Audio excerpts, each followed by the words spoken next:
was sketchy. Yeah, don't try that at home. If I had to get bit right now, no matter where it is, if it's a lake I've never been on, a new spot, whatever, this time of year, I am tying on a drop shot first, no matter what. When you have to get bit, I don't think there's a better way to catch a walleye than sending down a little half of a crawler with a 3/8 ounce weight and it shooting straight down the bottom, your bait always being the perfect distance off. There is literally no better way to fish fast and efficient for finicky fish. When you need to cover water and get down there quick and get in their face, but then have a bait that is super natural, super slow, and trick a fish into biting that doesn't want to bite, you can't top it. There are fish sitting under the boat right now and all around us, but I'm gonna stop fishing for a little bit and tell you about where we are finding these late summer walleyes. My favorite thing to fish this time of year, basically all the way through, you know, fall until temps start really dropping, are deep, mid-depth humps that are surrounded by deep water. So humps that top off at anything from 10, 12 feet down to about 20 are just money this time of year, and specifically the little tips of these things. So like that little point or this little point, and what I'm looking for is kind of that gradual tip where you have the weeds taper off. So cabbage is gonna grow out to, you know, 12, 14 feet depending on the lake, and then you've got that coontail after that, which typically that'll go from that 14 out to 18 or sometimes 22 feet or 24, but typically like 16 to 19 feet of water is kind of where you see that stuff taper off, and that's right where I'm finding the walleyes, right where they're still in the weeds but they're on the edge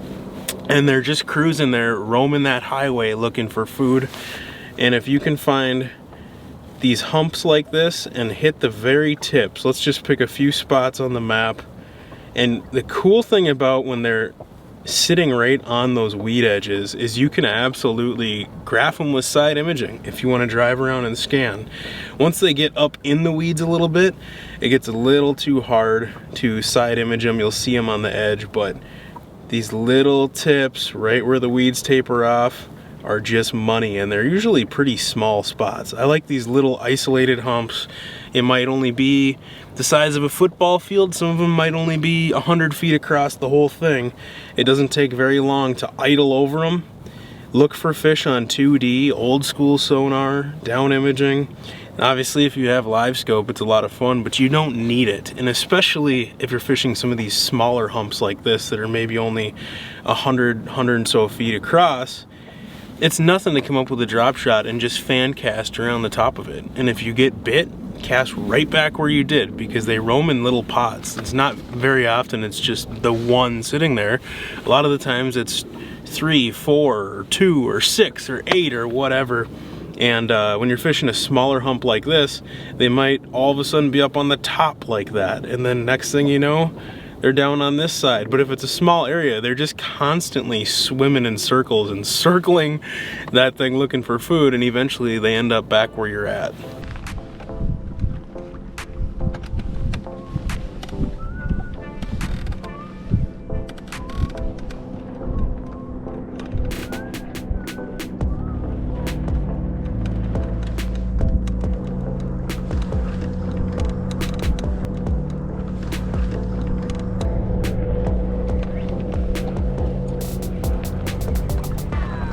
Just pulled up to another little weed hump, and right off the edge of those weeds where the cabbage and coontail kind of tapers off, there was like 8, 9 fish in a little school, and snuck right in the middle of them with the old drop it like it's hot. And that's a nice one. You don't get a lot of giant walleyes when you're drop shotting with a nightcrawler. If you're using plastics, you get, your average fish is like a 24 or 27, you just don't get as many. But with the crawler, you get tons of eaters, and occasionally you'll get a good one like that. And I will take it all day long. So I'm fishing this On an Elliott Identity Dropshot technique specific rod. It's a 610 medium light extra fast. You see how fast that loads up? And I'm using really thin wire hooks. This is a VMC, the Redline series #2 Finesse Nico hook. And whether you're using the Redline or the regular, whatever, I love that Finesse Nico thin wire, and I do little reeling hook sets and just kind of like load up and wait for that tip to start loading up before I set the hook.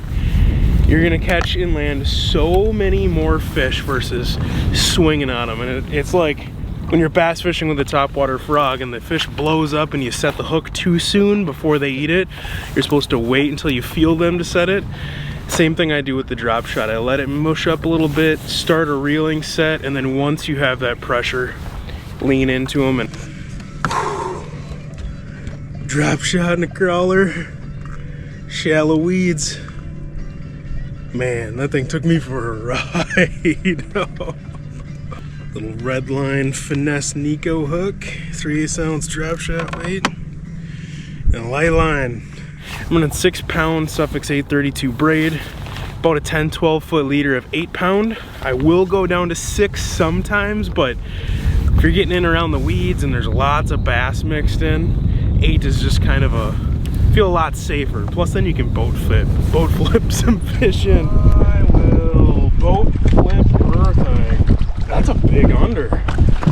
One of the reasons that this Finesse Nico hook is just perfect for the way that I fish with these crawlers, it's got this little stiff fluorocarbon keeper on it, and it does a good job of keeping the crawler pinned up and slid up on the hook shank. Without it, it'll constantly be sliding down. And so I'll just go in the fat end of the crawler. Oops. This is the hardest part of the whole process. Harder than catching a walleye is sticking that crawler. Pop it out and just slide it up over those little fluorocarbon keepers on there. It does a good job of keeping it up there. And then I always pinch off just about the back third of it. Once it's in the water, it's going to stretch out even twice as long as that probably. And a Palomar knot, when you tie a normal Palomar knot, leave about an 18-inch tag end and always run your line back through. So you'll tie your knot like normal, and then instead of clipping the tag right there, run the line from the top down through the bottom, and that's gonna stand that hook out straight like that. If you're using a leech, they like to get all wrapped around, and you don't need the little barbed keeper on there for leeches, so then I'll use just the little #2, you know, more of a traditional shape hook. Plastics too, so it depends how you're going to be rigging them. If I'm going to rig it flat on there like this, that's when I like that Finesse Nico longer shank. And the reason for doing this is you don't have to move the bait as much to keep it parallel in the water.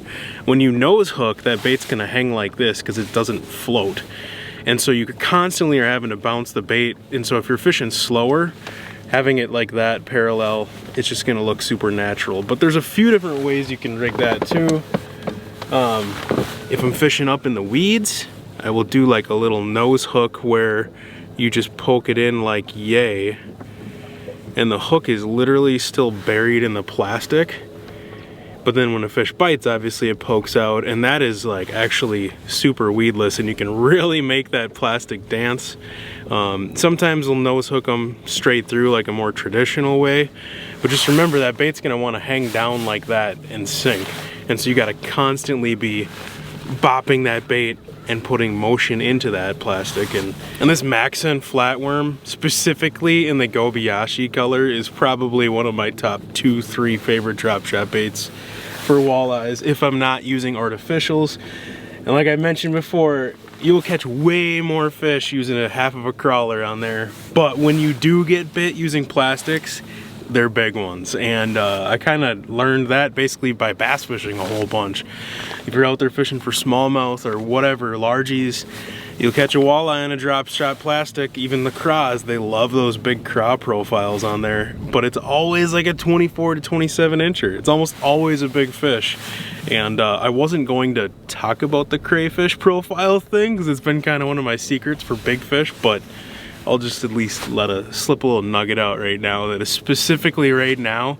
Once you get like end of July all the way through August and you got molting crayfish, if you're throwing a little crayfish profile on a drop shot off the edge of a hump in deep water, those walleyes are not seeing very many crawfish, crayfish profile baits, right? And it can be a really good way to stick a 27, 28 incher. But when in doubt, nightcrawler it out and you'll get bit way more often. I always tie my drop shot weights on because it's like the most expensive fishing accessory in the world is a heavy tungsten weight, and just clipping the line in there is sketchy. I don't want it to pull off if I get stuck in a rock. I'd rather lose the whole rig and have a shot at getting it back. So I clip my line in there in a couple of overhand knots. 3/8 ounce is kind of the most universal all around. If it's windier, I will use a little heavier one, but I would say 90% of the time I'm using a 3/8 ounce. My favorite all-around profile for the weight is the teardrop. Works really good in weeds or rocks, anything, anywhere you're gonna be fishing. A couple of the other options though, that pencil style, thin, long, this is designed more so for fishing in weeds and through weeds. And then you got the old ball and chain, the round one, which is supposed to help keep it out of rocks so it doesn't like slide down in the crevices and cracks of rocks. But that teardrop style for me is just kind of the most universal because I don't know if I'm going to be fishing in weeds or all of a sudden we graph fish on 2D on some deep rock and gravel, and that one just gets it done day in and day out. And that's all it is. You know your bait is always the perfect depth off bottom. It's really fluid and just natural in the water. And it's not natural in the sense that, I mean, has a walleye ever seen a nightcrawler in 28 feet of water? There's not worms down there, you know? It can look like a bug hatch and it can look like a bait fish. It can look like whatever, but it just looks really natural and buggy and just has that really nice fluid, natural motion in the water.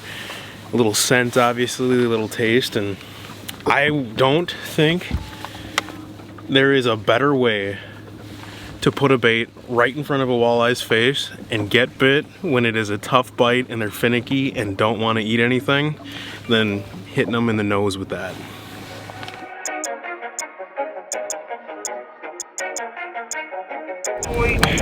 Dang it! No wonder walleyes don't bite that good and all fly down like gimme, gimme, gimme. Freaking bass.